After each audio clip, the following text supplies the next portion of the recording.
I was putting my surfboard in the trunk of a car when suddenly I heard shouting coming from a house nearby. I often heard yelling and cursing coming from the windows of that strange house. My mother was saying that a father and his son lived there. She claimed that she knew the father when he was a very violent man and was truly sorry for the son who got so unlucky with his parents. I used to pay almost no attention to that house, but now the yelling and cursing was so loud. I almost reached for the phone to call the police. Suddenly, I saw a guy climbing out of the window of the house, and I couldn't stay away. I slammed the trunk and ran towards the guy. Even though he was walking away with great speed, he had a noticeable limp. "Hey, did something happen?" The guy didn't even seem to look in my direction.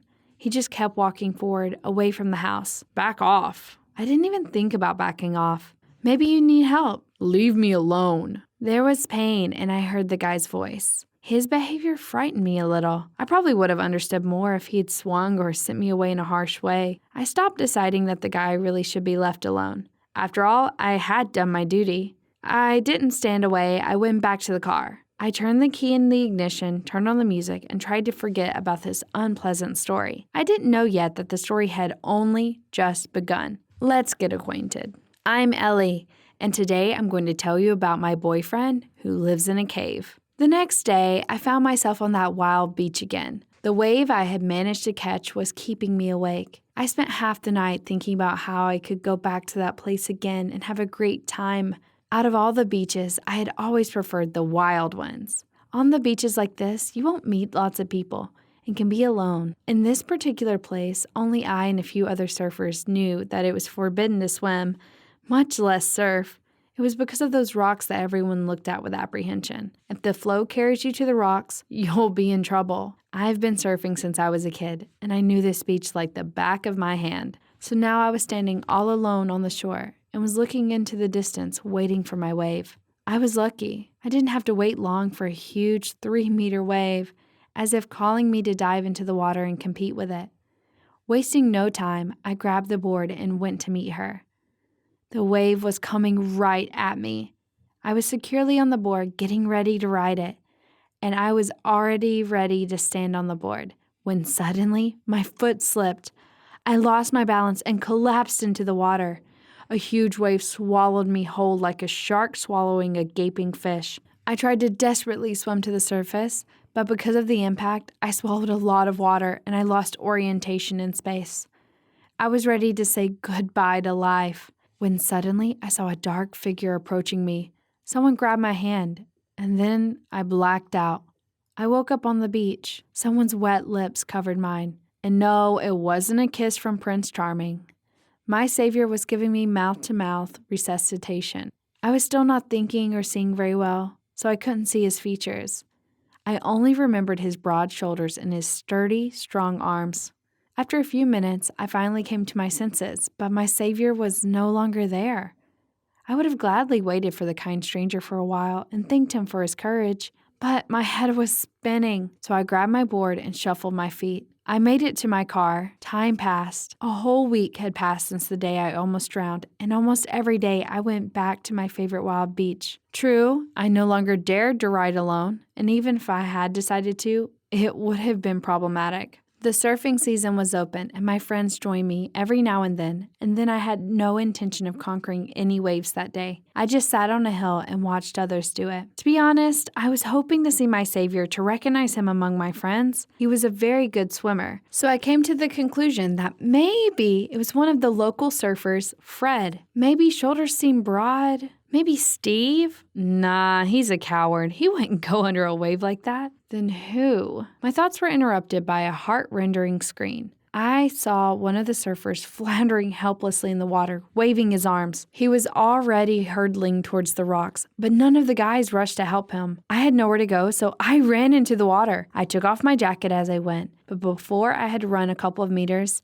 I stopped. Someone was already swimming to help the surfer. I had never seen people swim that fast before. The brave stranger grabbed the drowning man by the shoulder and started pulling him towards the shore. He pulled the man out onto the sand and tried to give him artificial respiration, but the surfer regained consciousness and coughed. We all shouted at the daredevil that he was good, but he seemed to be uncomfortable with our attention. He walked away quickly from the beach, and it was like I was electrocuted. I'd seen him from a distance, but I recognized his broad shoulders and muscular arms. It was him, my savior. I took off and ran after him, forgetting about everything. As I ran, I stumbled over rocks and bumps through the sticky sand. The guy was already out of sight. No matter how hard I looked, he was nowhere to be seen. All I'm left with is footprints in the sand. Suddenly, breaking off at the rocks, I went back to the beach and started interviewing my buddies, hoping that one of them might have known the mysterious rescuer. But the guy's answers didn't make me happy. No, it was the first time I saw him, but the speed he had was crazy. I don't know. He doesn't seem to be from here. I met him a couple of times. He even showed up in town. That answer encouraged me. Really? Where? In the supermarket, near our house. Do you happen to know his name? No, he seemed very angry to me, as if someone had hurt him badly.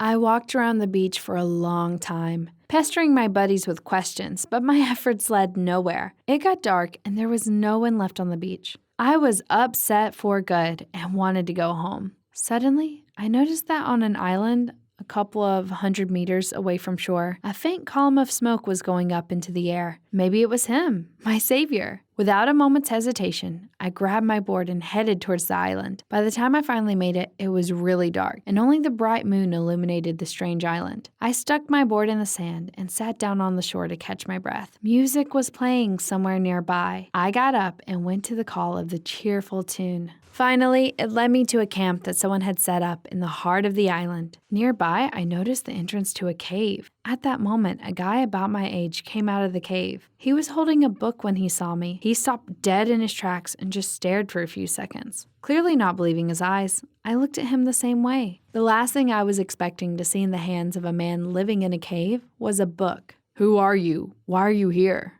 I couldn't tell from his tone whether he was mad at me or not. I came to thank you for saving my life. I think you've come to the wrong place. I didn't save anyone. I remember broad shoulders, strong arms, tall stature. You look just like that guy. Thanks for the compliment, but I haven't left this island for a month already. I couldn't hide my disappointment. Strange. I was sure it was you. And what are you doing here? I live here. He shrugged. In a cave? Well, yeah. What's the big deal? Indeed. Every other person I know lives in a cave. I snorted. Why aren't you at home with your mom and dad? I never saw my mother, and my father no longer exists for me. What did he do? The young man who had been frank suddenly changed his face. That's enough. No more questions. There was a very uncomfortable pause. I tactlessly barged into this guy's world with my questions. Meanwhile, his life was clearly not easy. Can I at least get your name? He softened. You can call me Kai. And I'm Ellie. Will you come to the surfing competition tomorrow? It won't be far from here, on a nearby beach. Why? I'm taking part in it. I mean, they're for pros. I wouldn't say you're ready. I'm fine. Wait, how do you know if I'm ready or not? Kai brushed me off like an annoying fly.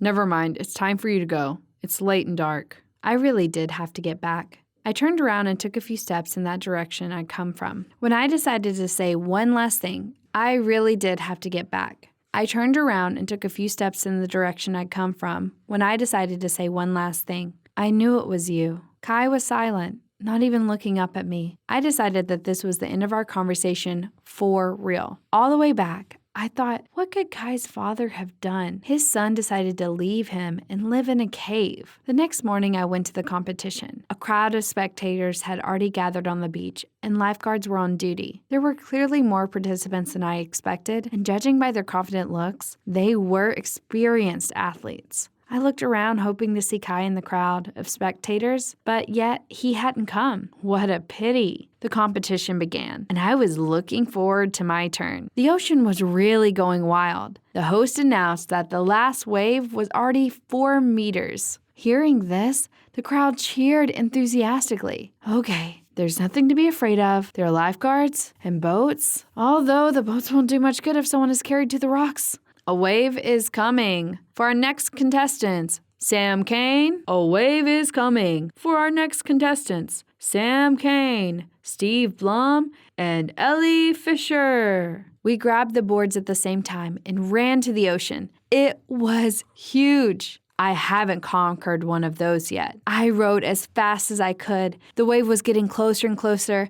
I got up on the board and was surprisingly good at keeping balance. However, I did not rejoice for long. I didn't have time to get out of the pipe when a huge torrent of water came crashing down on me. It knocked me down. The wave dragged me under the water, then threw me back to the surface. A few minutes later, she was already carrying me to the rocks. I tried to swim to twitch my legs, but it was no use. The boats can't get that close to the rocks, which means there's no use waiting for help. I swallowed a lot of water. When I was about to pass out, something tugged at my arm with tremendous force. The last thing I remember before I passed out, I woke up already on the shore, strong arms, broad shoulders. My savior giving me CPR. The fog in my eyes finally disappeared, and I saw Kai's face. I smiled weakly. I knew it was you. You could have found a safer way to do this. I interrupted him with a kiss. The guy was at first taken aback, and then he suddenly hugged me. I was very happy to be alive, all thanks to my keeper. And has anyone ever saved your life? Write your answers in the comments and leave a like if you enjoyed this video.